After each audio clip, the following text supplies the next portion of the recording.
What does Poppy Playtime Chapter 5 hide from you behind the scenes in Lily Lovebraids' area?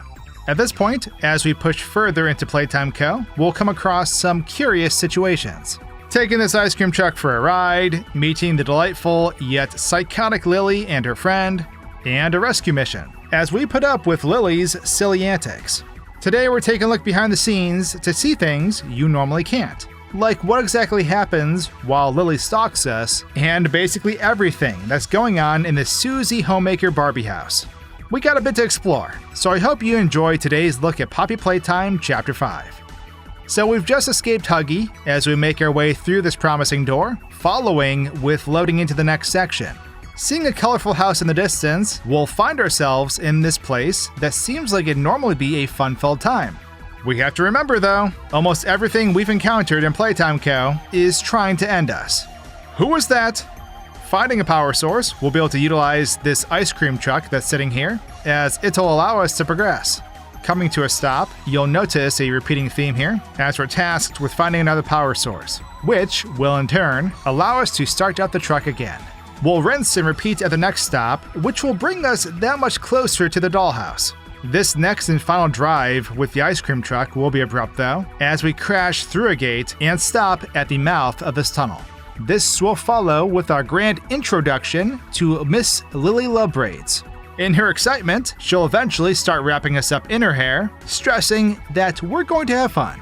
We then are kidnapped and taken into the house, but let's go back and take another look at everything we just went through. Prior to when I was making my way into Lily's domain, Huggy was putting on a creep show as he really wanted to join us. However, when loading into the next section, you'll see how our initial location was within this grassy field as it loads in. While observing this transition with the camera, I of course doomed my character while doing this, as my character did not change positions and then fell endlessly into the abyss. It was cool to see the size difference between these two sections though, as you can clearly see. There's a lot to take in here presently, as we pan over this entire area with just a small portion of the landscape unloaded. This was curious to see, as there's a lookout spot at the top of this tree we can go to. It's too bad there's no way we could get up here and potentially use the telescope, perhaps revealing Lily being Lily. You'll see that most of these doors we come across lead nowhere, but that's when I went in for a closer look, where we can see Lily's shadow normally. This ends up being just that. Lily's shadow will appear, as you can see here, with no sign of Lily herself. Taking a ride in the ice cream truck for the first time doesn't reveal much of anything though, as you'll see. This caused me to fall through the map again, but instead of restarting this time, I brought myself back up. However, I went a tad too high, resulting with this long fall back down into the roof of this entire room. As you can see though, the player is able to move along the entirety of this ceiling. This is when I tested the lawn care of this place and dove into the room from here. I had a sneaking suspicion that this grassy field was fake, and yeah, I was right. But let's look at these balloons as we pop them. In slow motion, they briefly distort at this speed, eventually disappearing. There's a tape here we can collect and watch within this treehouse, but moving on, I ended up leading the way for the truck as we made our way through the tunnel. The tunnel is mostly loaded now, along with the other portion of it, with all the balloons, etc. I was going to leave the truck down here at this point, and just push my way through.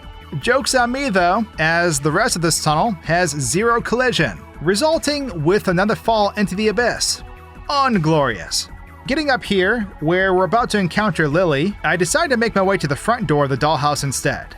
As you can see, we are able to do this to a degree, but that grass is still a no-go.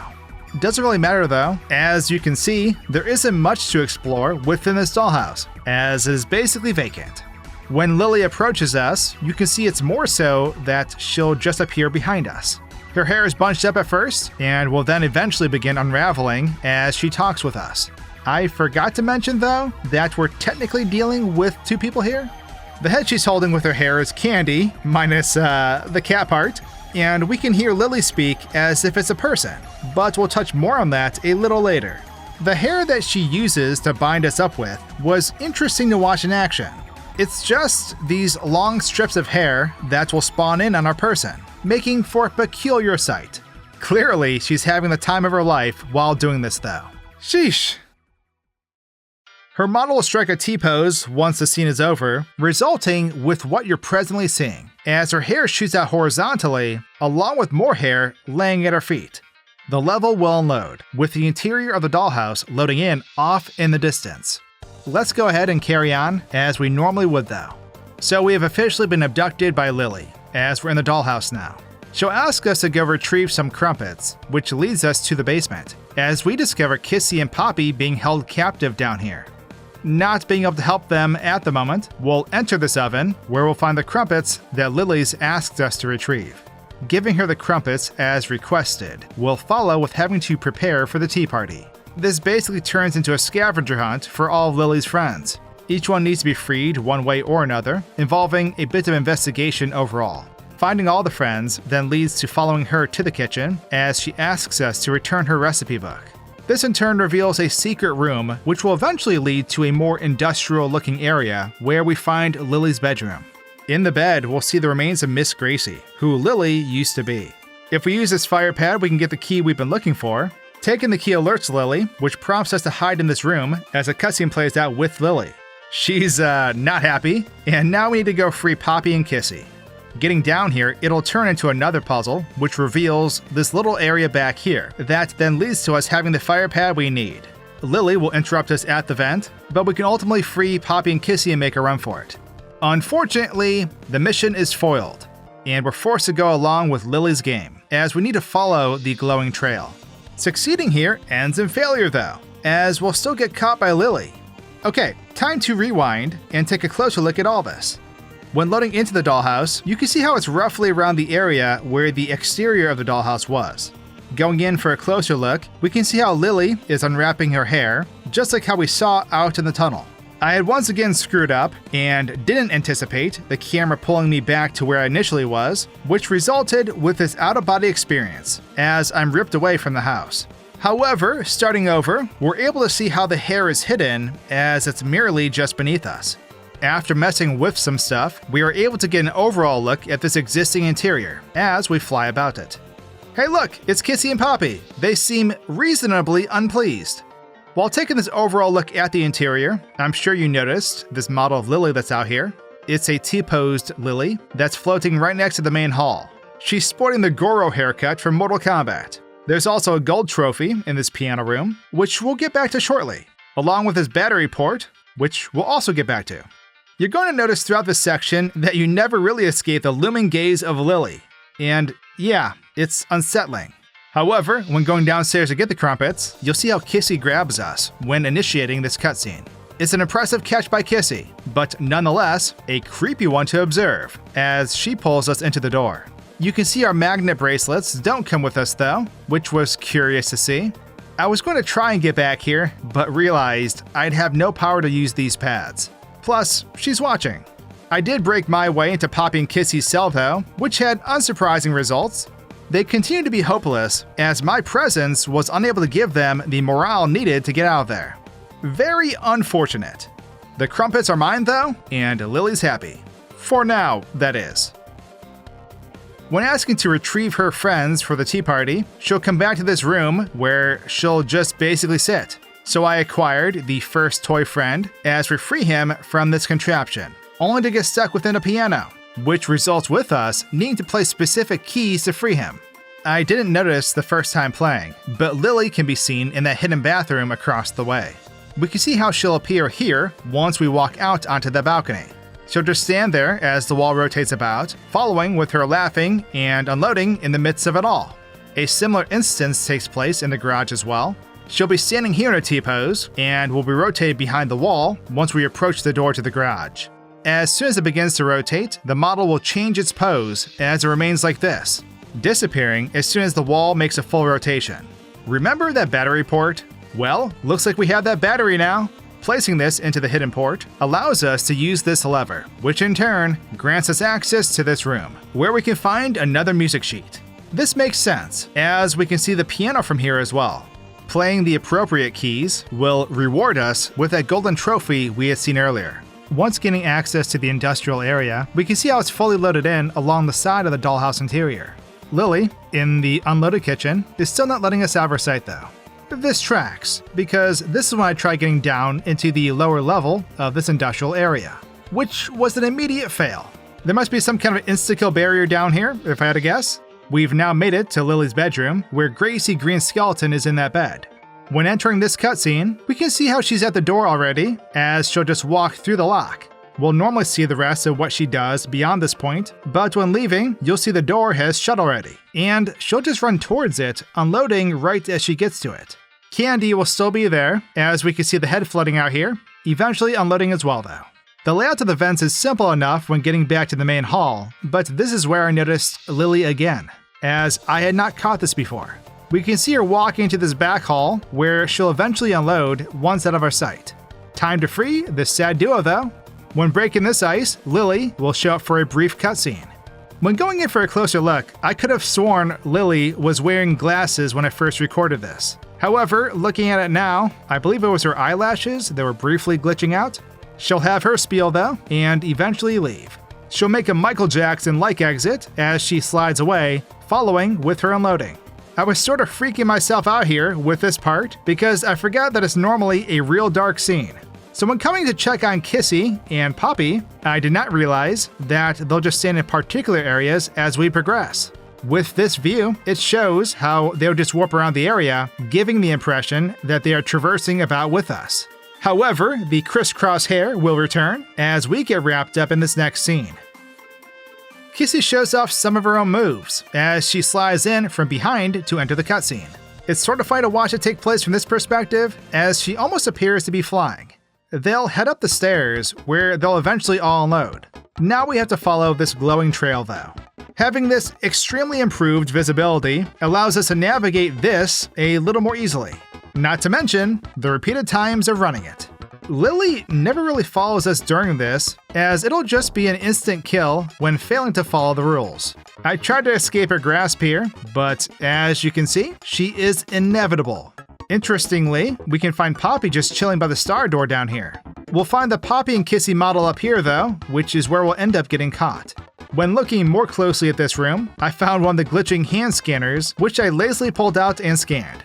I even pulled these two over in an attempt to make a run for it with them. But even after multiple third-degree burns, they weren't budging. Lily will once again appear here as we're captured though, resulting with some more hair binding, as you can see. With that, let's continue on as we're all caught up. We're now being held captive at the tea party, as we failed to rescue Poppy and Kissy. Lily and Candy will babble amongst themselves, being excited that the special guests will be there soon. It's probably not too much of a surprise at this point, but the special guest turns out to be the prototype. This glorious, scorpion-like, needle-handed clown monster that belongs in either a digital circus or a hotel for has-beens. A back-and-forth conversation will take place here, where Candy takes a fatal blow, as it eventually follows with the prototype cracking Poppy's head.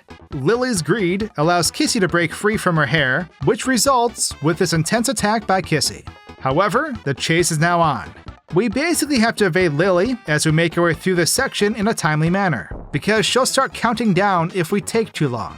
It'll lead to us going outside, where we'll have to get up on these hanging cloud platforms. Once successfully navigating them, Lily will catch up and tell us how she really feels, giving us the time we need to set her demise in motion.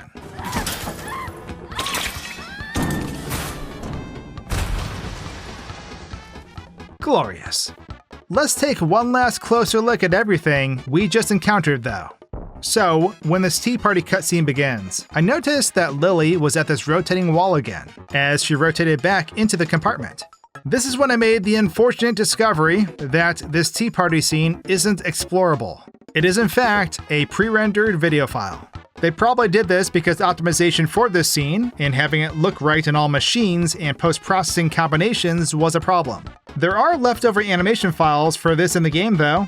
More on that later. We can see our magnetic bracelets are still up above, and we are able to take a look at the layout of the wrecked version of the dollhouse. It's literally opened up like an actual dollhouse that a kid's been playing with, as you can see. While doing some exploring down below, this is when I came across the stacked models of Lily that were way over here. You'll notice that one vanishes and comes back while I was looking at them. They are the kill cam models of Lily, which is why we saw the one disappear. because it was jump scaring me at the moment. However, when the cinematic cutscene ends, we can now see the prototype as he's making a run for it. He'll make his way out to the house, where he runs off and unloads in front of the garage. Kissy can be seen running in place behind us too, waiting for her cue. Watching her run is pretty funny. But as you already know, we can't follow them normally. Doesn't matter though, because as soon as they make their way into this hall, they both unload. We can observe Lily spawning behind the door when we try to follow Kissy and Poppy. I was also able to dodge Lily here as I got back on the stairs safely. She's clearly not happy with her antics. She'll reach this door like usual, but it'll remain open, as she'll just stand there. This is when I try to cut through this debris to make my escape. Like the lower area of the industrial room, it's a kill zone, as you can see her viciously ending me. I tried freezing her here, and it did not work, which turned the chase into a more terrifying one, as she tracked me down while suffering paralysis. The hair we'll see, that's destroying our path here, will sink down into the darkness of this lower part of the industrial area. It'll lay down here indefinitely once completing its action though.